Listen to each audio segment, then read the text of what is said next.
There's a moment most people never talk about. It happens right after someone says something to you. A comment, a look, a tone. And before you've even had time to think, something inside you shifts. You feel it in your chest first. Maybe it's a tightening. Maybe it's heat rising behind your eyes. Maybe it's that sudden hollow feeling, like something was just taken from you without your permission. And the worst part isn't what they said. The worst part is how completely it worked. How fast it got in. You tell yourself you don't care what people think. But you do. And somehow, that gap between who you say you are and how easily others can reach inside and rearrange something, that gap feels like a secret failure. Like you haven't figured out yet how to be solid enough. And so you try. You try being less sensitive. You try detaching.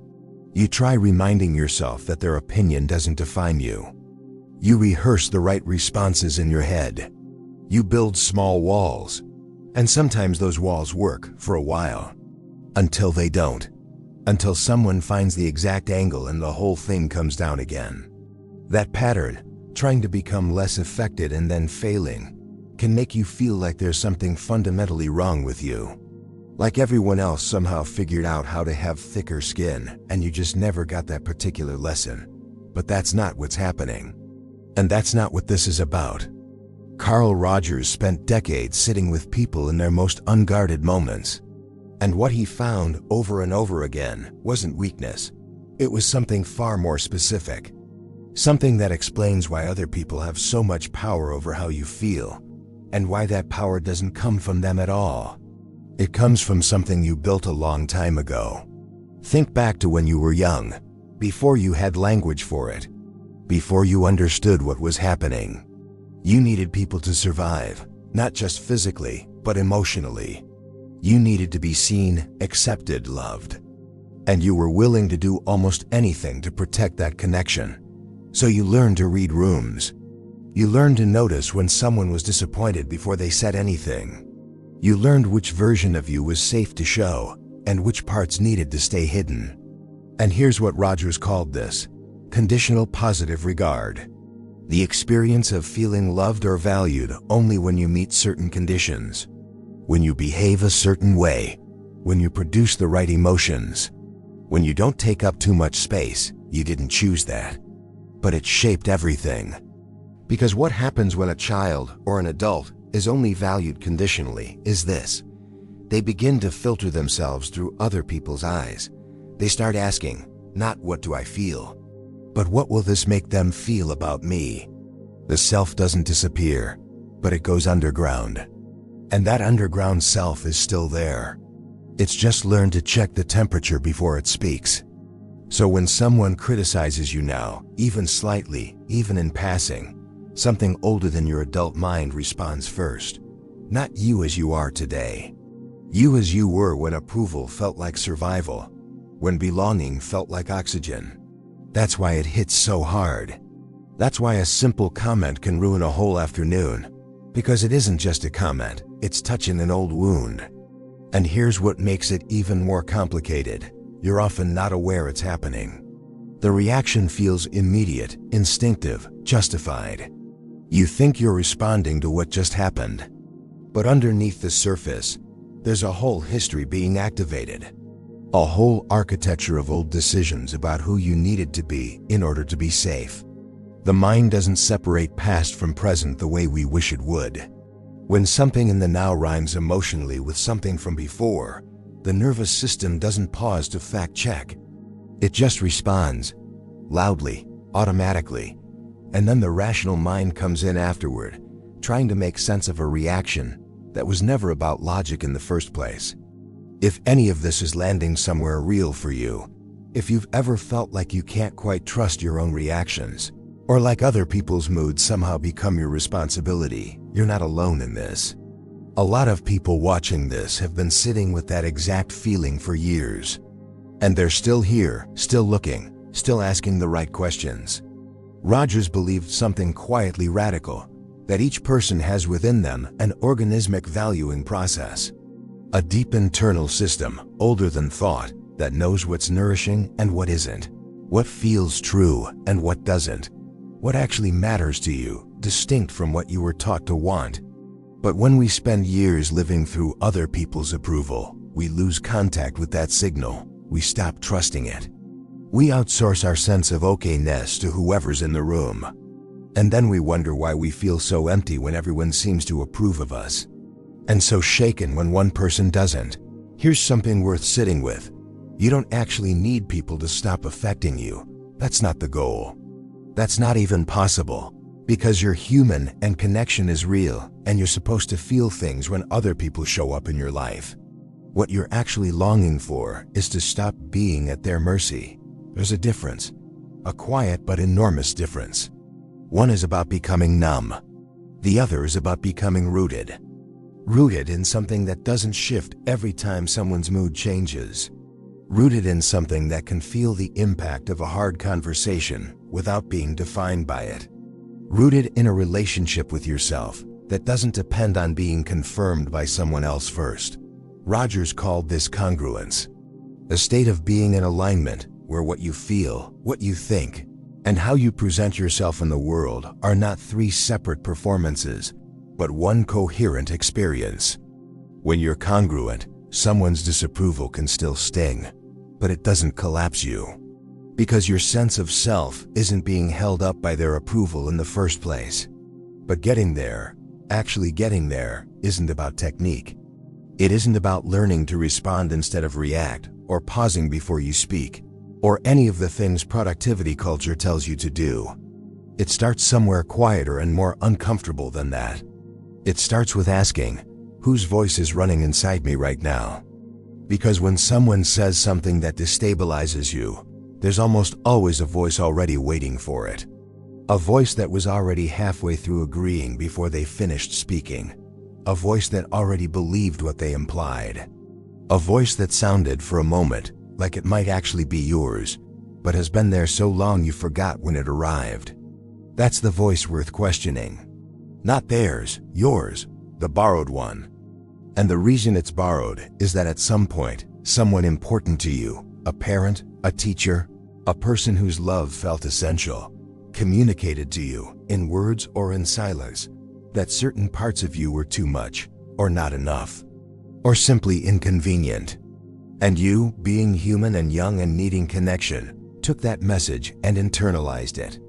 You made it part of how you see yourself. You built it into the architecture of your self-concept, not because it was true, but because accepting it felt safer than risking the loss of that connection. Rogers called these introjected values beliefs about yourself that were absorbed from others rather than grown from your own experience. And the insidious thing about introjected values is that they feel like yours. They feel like truth. They don't announce themselves as borrowed. They just sit quietly inside your self-concept, shaping how you interpret everything that happens to you. So when someone criticizes you and it lands like a verdict, like confirmation of something you already feared about yourself, it's often because there's already an introjected belief in place that was waiting to be confirmed. The other person didn't create the wound. They just pressed on one that was already there. If you've made it this far, there's something I want to say directly. This kind of reflection takes real courage. The willingness to look inward without flinching, to sit with discomfort rather than immediately escaping it. That's not something everyone is willing to do. If this channel is the kind of space you want more of, subscribing means you won't miss what's coming next. And if this video has opened something in you, leaving a like is one way of saying that out loud, without having to say anything at all. Rogers didn't believe that becoming a fully functioning person meant becoming invulnerable. He believed it meant becoming increasingly willing to experience yourself fully, including the parts that are still fragile, still tender, still learning what's real. The goal isn't to harden against other people. The goal is to know yourself clearly enough that when someone tries to define you, there's already something there. Something they're running into, rather than a space they can simply fill. Think about the last time someone's words stayed with you longer than they should have. Maybe it was a criticism. Maybe it was silence where you expected warmth. Maybe it was something small that shouldn't have meant anything, but it did. What made it land so deep? Was it something true that you hadn't let yourself see? Or was it something that matched a story you've already been telling yourself? A story that doesn't quite belong to you, but has been living in you for so long it started to feel like the truth. That's the real work. Not managing your reactions, but understanding what your reactions are trying to protect. Because every time you feel destabilized by someone else, there's a part of you reaching out, not for their approval, but for contact with something stable, something real. And the question Rogers keeps asking, quietly, across everything he wrote, is this: what if that stable thing were you? Not the curated version of you, not the approved version, not the one that learned to shape itself around other people's comfort, but the one underneath all of that, the one that has always been there, waiting to be trusted. And here's what that actually looks like in practice, not as a concept, but as a lived experience. It looks like noticing the reaction before acting on it, not suppressing it, not analyzing it to death, just noticing it with a kind of curious distance, asking, what is this feeling telling me? Is this about now, or is this about then? That pause, that moment of internal witnessing, is where something begins to change, not dramatically, not all at once, but incrementally, the way trust is built, the way any real thing grows. Because the goal of all this isn't to become someone who never gets hurt. It's to become someone who can be hurt without immediately concluding that the hurt means something is fundamentally wrong with them. Someone who can receive difficulty without collapsing into self-abandonment. Self-acceptance, in Rogers' framework, isn't a finish line. It's not a state you reach and then remain in forever. It's a direction. A daily choosing to treat your own inner experience as valid data, not as something to immediately fix or hide or apologize for. When you begin to do that, when you begin to take your own experience seriously, not because someone else confirmed it, but because it's yours, something in you starts to reorganize, slowly, imperfectly, but genuinely. And the strange thing is that when you become less dependent on others' approval, you often become more genuinely open to others. Because you're not guarded against them anymore. You don't need to manage them. You don't need them to see you a certain way to feel okay. You can just be with them. Actually present, actually listening, actually yourself. That's the paradox Rogers kept returning to. The more you accept yourself, the less you need others to define you. And the less you need them to define you, the more real your connections with them become. There's something else worth naming here. The people who affect you most, the ones who can shift your entire inner world with a single word, are rarely strangers. They're people who remind you of something, a dynamic, a feeling, a version of yourself that was once very young and very unsure of whether it was enough. When you feel that familiar destabilization, it's worth asking, where have I felt this before? Because the present moment almost never explains the intensity of the response. There's usually something older underneath it. And that older thing doesn't need to be defeated. It needs to be understood. It needs, in some quiet way, to be met with the same kind of presence Rogers brought to every person who sat across from him, without judgment, without agenda, with just a steady willingness to see. That's unconditional positive regard, turned inward.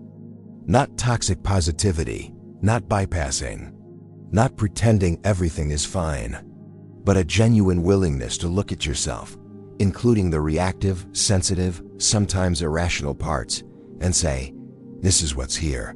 This is real. This is also me. There's a version of you that learned to be very small in order to be loved. That version made a rational decision, given what was available at the time. It did what it had to do. And now, here you are, older, more capable, with access to resources that version of you never had. And the question isn't whether that small version was wrong. The question is whether you're still living as if those old conditions are still in place. Whether you're still checking for approval that you no longer actually need. Still shrinking in rooms where you could stand fully. Still translating your needs into the language of whoever's watching. just in case they disappear if you say something true. That's a habit of survival that outlasted the threat. And recognizing it, really seeing it for what it is not a small thing. It's one of the most quietly radical things a person can do. If this kind of conversation is something you want to keep having with yourself through this space, I'd love to know what this video touched in you. Write something in the comments. Not a summary of the video, something real. Something that came up while you were watching. Because sometimes naming it is the first step toward it becoming true. You don't have to stop being affected by people. That's not the kind of life that's worth living. What you can do, what this work is actually about, is building a relationship with yourself stable enough that you can feel the impact of the world without losing yourself to it. That's not invulnerability. That's integration. And integration isn't something you find. It's something you keep returning to. Imperfect, ongoing, human. There will be days when someone says something and it reaches all the way down. Days when the old architecture activates and you find yourself back in a familiar smallness. That's going to happen. Not because you haven't done the work, but because you're alive and in relationship with other people. And that will always carry the possibility of impact. The difference, the real difference, isn't that those moments stop happening.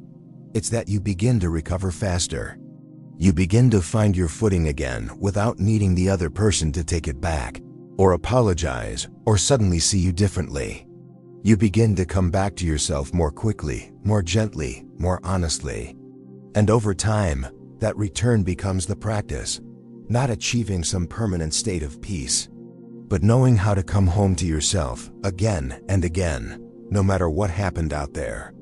The question isn't whether people will affect you. They will. Life is made of influence, collision, reflection. The question is, who will you be in the middle of all of it? Not after you've figured it out. Not once you've healed. Not when things get easier. Right now. As you are. In the middle of it. That's where you actually live. And that, Rogers believed, is exactly where becoming yourself begins.